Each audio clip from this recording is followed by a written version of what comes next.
sénatrice de Paris et vice-présidente du parti LR. Bonjour Madame la sénatrice. On va revenir un peu à ce qui se passe depuis quelques jours. Est-ce que vous avez compris la stratégie du président de la République et de François Bayrou, puisqu'ils se sont mis d'accord tous les deux pour le rendez-vous du 8 septembre au Parlement, à l'Assemblée nationale. Qu'est-ce qu'il cherche en fait, François Bayrou? Écoutez, c'est compliqué à dire puisque même les ministres ont découvert cette décision quelques minutes avant la conférence de presse, y compris d'ailleurs les ministres, les Républicains, parce que j'avais eu Bruno Retailleau la veille au téléphone et en fait, il était assez surpris. Moi, ce qui m'a étonné, si vous voulez, dans cette décision, c'est que comment est-ce qu'on peut mettre face à leurs responsabilités des leaders dont on sait qu'ils sont irresponsables? La question centrale qui est posée en fait par François Bayrou, c'est de dire est-ce que oui ou non il faut sortir de cette crise de la dette. Et on sait très bien qu'en fait, ils auraient répondu à côté de la plaque en disant, en fait, il ne faut pas répondre à la question, mais il faut faire tomber ce gouvernement. Donc c'est vrai que c'est surprenant. Moi, je pense que la stratégie, la vérité, c'est que François Bayrou savait qu'il tomberait en fait sur le budget et qu'il a anticipé son départ pour le maîtriser, se donner en effet la stature de celui qui, depuis 30 ans, en fait, a un marqueur qui est de dire il faut impérativement réduire les déficits. Parce que c'est vrai que depuis 50 ans, en fait, malheureusement, il y a une forme de concours de lâcheté des gouvernements successifs, parce que personne n'a réussi, finalement, à réduire la dette, et qu'à chaque fois, on nous ressort la baguette magique des impôts, sauf qu'on voit aujourd'hui que, systématiquement, on ponctionne la France qui travaille. Mais il a raison de dire c'est le chaos, il faut être ou responsable, ou c'est le chaos, ou pas?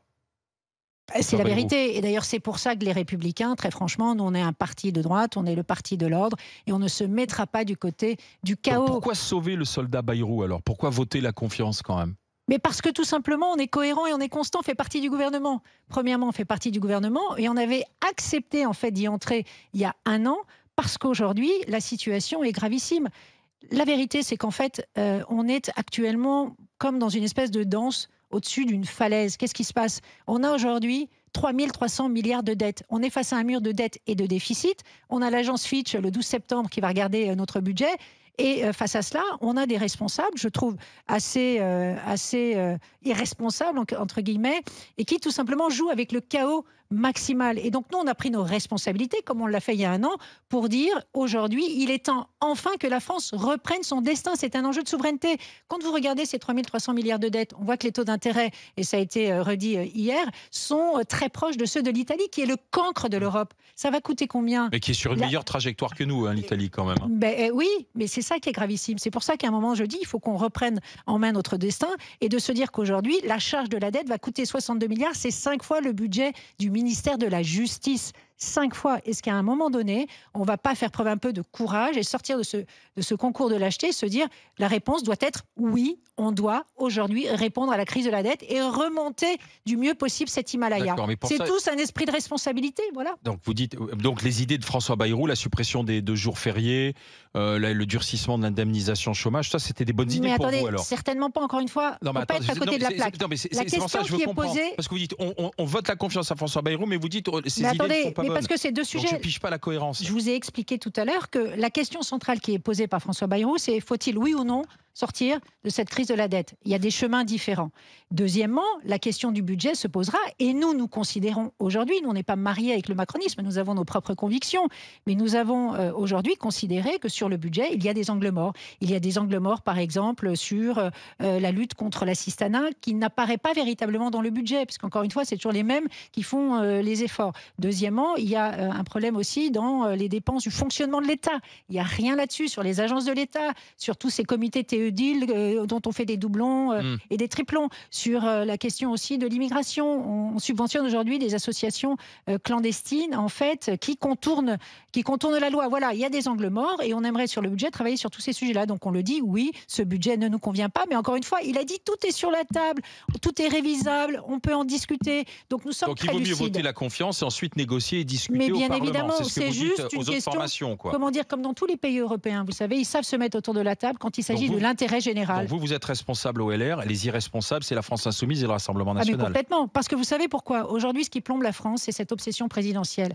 Entre l'intérêt du pays, tout simplement, et les intérêts de leur petite boutique, certains préfèrent l'intérêt de leur petite boutique. Et vous savez, la France Insoumise, Jean-Luc Mélenchon sait pertinemment que sans un chaos institutionnel et économique, il n'accédera jamais au pouvoir.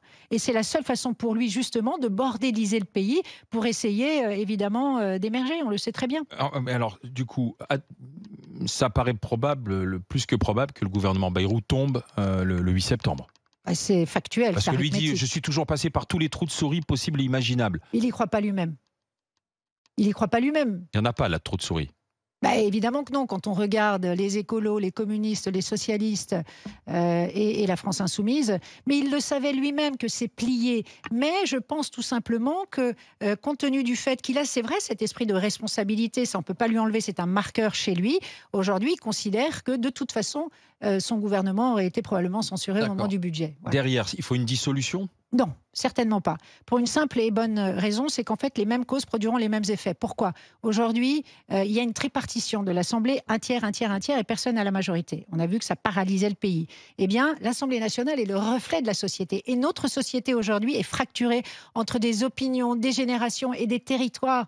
Et donc, en fait, malheureusement, une dissolution ne réglerait pas la question d'une majorité. Moi, je suis absolument convaincue qu'aujourd'hui, d'ailleurs, c'est dans l'esprit de la Ve République, de dire qu'une dissolution, elle est faite pour résoudre une crise, pas pour en provoquer une nouvelle. Regardez ce que nous a coûté la dissolution depuis un an. L'économie est à l'arrêt. Les TPE, les ETI, les PME n'en peuvent plus. On a une croissance qui est quasi nulle aujourd'hui. Donc, on va recommencer. L'intelligence, justement, c'est de ne pas refaire deux fois la même erreur. Donc, j'ose espérer qu'il y aura une espèce d'éclair de lucidité et de se dire qu'aujourd'hui, on peut de temps en temps essayer de se mettre d'accord. Avant que mes petits camarades ne posent des questions, la décision du 8 septembre, le Premier ministre l'a prise lors d'un déjeuner avec Emmanuel Macron, avec le chef de l'État. Donc tous les deux sont intimement liés par cette décision. Si Bayrou tombe, et là on peut comprendre le raisonnement du Rassemblement national, c'est de dire, vous avez mis ça en place tous les deux, et ben derrière la dissolution ou la démission. Est-ce qu'une démission du chef de l'État, une élection présidentielle anticipée, pour vous, ça peut être une hypothèse ou pas ?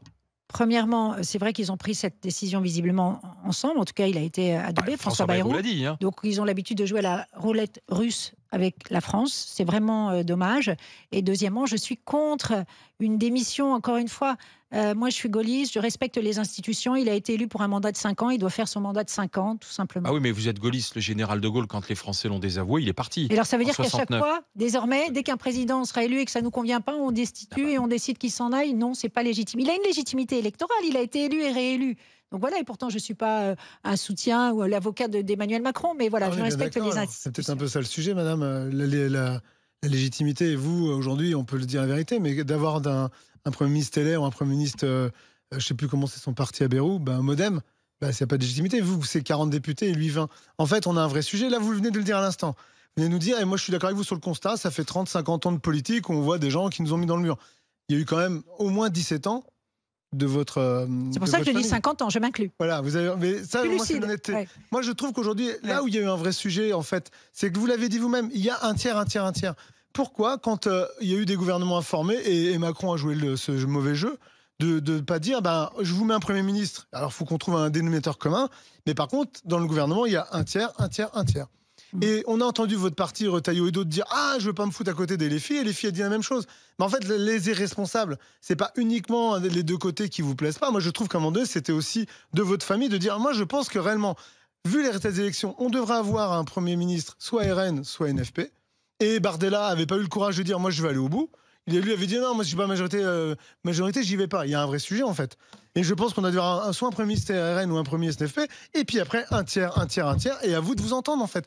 Et vous l'avez dit, dans d'autres pays, ils y arrivent. Ouais. Nous, on n'y arrivera jamais. Vous avez tout à fait raison de poser la question, mais vous savez, c'est une prérogative constitutionnelle du président de la République de nommer un Premier ministre. On était, nous, les premiers surpris, on est le 4e groupe à l'Assemblée nationale, voire le 5e, et on se tourne vers nous. Pourquoi ? Parce qu'en fait, aujourd'hui, quand vous regardez en fait la gauche rassemblée en France, ça n'est qu'un tiers de l'électorat. C'est la France insoumise qui claironne partout, qu'ils ont gagné les élections, mais personne n'a gagné, ni la droite, ni le socle commun. Ça, c'est une vérité. Et donc, à partir du moment où le président de la République se tourne vers Michel Barnier, en lui disant, voilà, on a besoin en fait de la droite raisonnable, parce qu'à l'Assemblée, nous sommes les seuls à pouvoir parler avec les autres groupes. Le RN était isolé et la France Insoumise ne pouvait pas travailler en fait avec la gauche. Et donc, qu'est-ce qui s'est passé? On a pris nos responsabilités. Quand, encore une fois, je le redis, la France était au bord du chaos après la dissolution, on allait se retirer sur notre aventin et nous dire débrouillez-vous sans nous. Non, nous sommes un parti de gouvernement et notre électorat n'aurait pas compris que nous refusions de participer à ce gouvernement pour aussi tirer le chariot vers la droite. Donc le coup d'après, c'est Bruno Retailleau à Matignon alors? Écoutez, pourquoi pas? 40 députés toujours, en fait. On en revient au même point. Mais encore une fois, le problème, c'est pas de 40 députés. C'est qu'on ne pouvait pas faire autrement parce que, encore une fois, on était les seuls à pouvoir discuter avec les autres groupes à l'Assemblée nationale. Et quand on parle de Cazeneuve, pourquoi vous avez dit j'irai pas dans le... Enfin, les gens de chez vous ont dit j'irai pas dans le gouvernement Cazeneuve, par exemple, parce que Cazeneuve, c'est un socialiste. Enfin, ça, honnêtement, moi, Cazeneuve, voilà, ça n'était pas possible, encore une fois, parce que là, c'est toujours pas possible. Cazeneuve allait discuter avec la France Insoumise. Nous, on a voulu éviter l'extrême gauche. Mais là, ce n'est toujours pas possible. L'extrême gauche. Cazeneuve, il n'aime pas trop parler. Lucie Castet, c'est 260 milliards d'impôts supplémentaires. Est-ce qu'il réalise aujourd'hui la réalité, en fait, de la situation budgétaire de la France?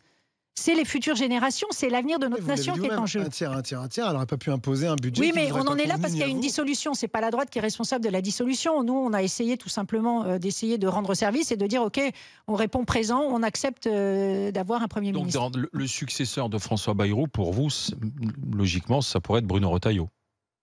Écoutez, moi, je suis pas dans la tête du président de la République. C'est à vous que je pose la question. Mais je dis pourquoi pas. Mais vous savez, ça changerait rien. Vous pouvez me donner n'importe quel nom. À partir du moment où il n'y a pas de majorité à l'Assemblée nationale, les mêmes causes produiront les mêmes effets. Donc il faut dissoudre alors. Dans ce cas-là. Non, je vous disais que la dissolution il faut bien en sortir là pour Madame Evren. Là, vous êtes contradictoire. Qu'est-ce qu'on fait? Non, c'est pas que je suis contradictoire. Si. Je dis juste si c'est bloqué, il faut débloquer. Pour débloquer, dissoudre. Et puis on voit ce que veulent les Français. Non. Ils revotent.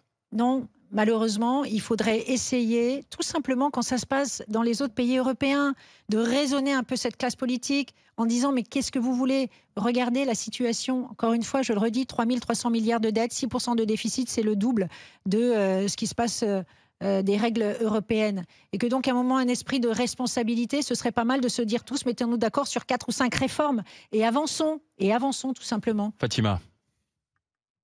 Je vous prie de m'excuser, vraiment. Mais je trouve ça... J'ai l'impression, vous êtes agréable à écouter. À écouter. C'est déjà gentil. Mais j'ai vraiment... Non, merci, pas de sexisme, Charles. Mais j'ai l'impression d'avoir entendu marteler le même mot. Je vous ai écouté et j'entendais comme des mots-clés: responsabilité, esprit de responsabilité, responsabilité face aux irresponsables. Et que finalement, derrière ça, ça ne suffira ça ne suffira plus. Puisqu'on en est là, c'est ce qu'on nous a dit il y a 1 an et demi quand c'était contre la motion de censure. Là, on est dans autre chose. On est dans un vote de confiance. Et la situation, elle a changé. Donc moi, ma question, en sortant des éléments de langage, s'il vous plaît, vraiment, en sortant des éléments de langage, parce que moi, j'en ai marre de la fausse monnaie comme ça, ces mots en fausse monnaie qui n'impriment plus. Ils n'impriment plus dans mon cerveau et je pense que je ne suis pas la seule. Donc, avec votre langage aussi, dites-moi, qu'est-ce que vous dites aux Français qui s'inquiètent, qui ont peur, qui vont justement qui se disent voilà, sur ce truc de ces Français qui ont envie de retirer de l'argent parce qu'ils commencent à craindre la suite, ces Français, une Ghislaine qui dit avant je votais LR et maintenant finalement je m'y retrouve plus. Qu'est-ce que vous dites à part dire, vous voyez, quand vous dites le RN, LFI sont des irresponsables, franchement ça ne suffit pas, vraiment. Donc, qu'est-ce que vous dites aux gens? Déjà, merci pour les éléments de langage, mais moi, je parle avec mes tripes, je parle avec mon cœur. Je suis incapable de faire des calculs d'arrière-boutique. Quand vous me posez la question sur François Bayrou, je dis la vérité. Je dis qu'en effet, il a tout simplement organisé son départ. Donc, j'ai plutôt un parler cru. Et je comprends en effet l'inquiétude des Français quand on regarde aujourd'hui. Et comment les rassurer? Concrètement, moi, quand je regarde aujourd'hui, l'économie est à l'arrêt, je le disais tout à l'heure, les TPE, les PME souffrent, ça plombe l'activité, l'investissement, cette instabilité politique. Et le taux d'épargne des Français, aujourd'hui, culmine à 18%. Ça veut dire qu'aujourd'hui, il y a une véritable inquiétude et que le pouvoir d'achat est en berne et qu'ils épargnent par précaution. Et donc, moi, mais nous, nos propositions, laissez-moi en arriver à nos propositions. Aujourd'hui, nous, ce qu'on propose, et je l'ai dit tout à l'heure, ce budget, en l'état, ne nous convient pas. Il y a 3 angles morts. Le premier angle mort, c'est un plan de lutte contre l'assistanat. C'est-à-dire qu'on veut, aujourd'hui, le travail n'est pas suffisamment rémunérateur en France.